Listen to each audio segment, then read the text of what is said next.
For lesson 20, we get to start working on a new composition using chord progressions. In the past several weeks, we've practiced the heart and soul chord progression and also the canon in C chord progression that is a little bit longer. And now we get to try to follow a similar pattern to play our own chord progression.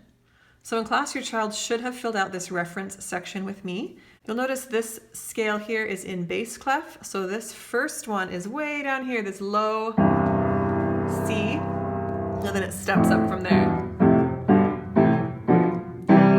ending on bass C. And right here, we're gonna follow the steps, choose the scale degrees for each box to create a chord progression. We have box number 1 filled in for us. We're gonna start on C for the home chord or the root chord. And we also have the last box filled in for us. We're going to end on 5, which is the yellow chord, because yellow is the chord that leads us back to red. If we end on 5, then it will naturally want to go back to the 1 chord and repeat.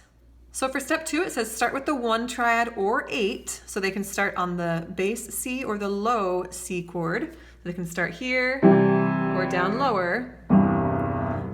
And then they're going to experiment with the order of the triads that they like to make a pattern. And then they can repeat the chord progression 2 or 3 times, and then when they're ready to finish, they end back to the 1 chord to end their song. So this exercise is just about experimenting at the piano with what sounds good to your child, and they can play any chord in any order and start with the 1 and end with the 5. So if they start on the 1, they can experiment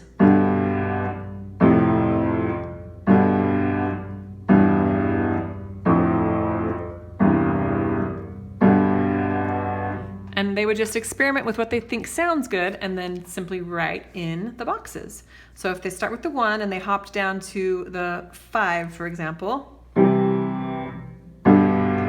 they would just write 5 and then the root note, which right here it tells them is G, or they can look at what they played. And if they wanted to go to the 4 after that, back up to the 5, they would write 1, 5, 4, 5, and then maybe they might want to go to the 3, 3, 2, 1, 5, because we are ending on the 5, so that'd be 3, 2, 1, 5. Then you would write in the root note as well, so you would write E, D, C, and the G is already written for you. So that's just an example of a chord progression. They can play around with it and do whatever they think sounds good, but they're going to play each chord in root position. Once they can play their chord progression a few times in root position, they can also try experimenting with breaking up the triads into different styles, like broken chords, marching chords, fifth intervals, or whatever they want to, similar to how we did here in the canon and C chord progression.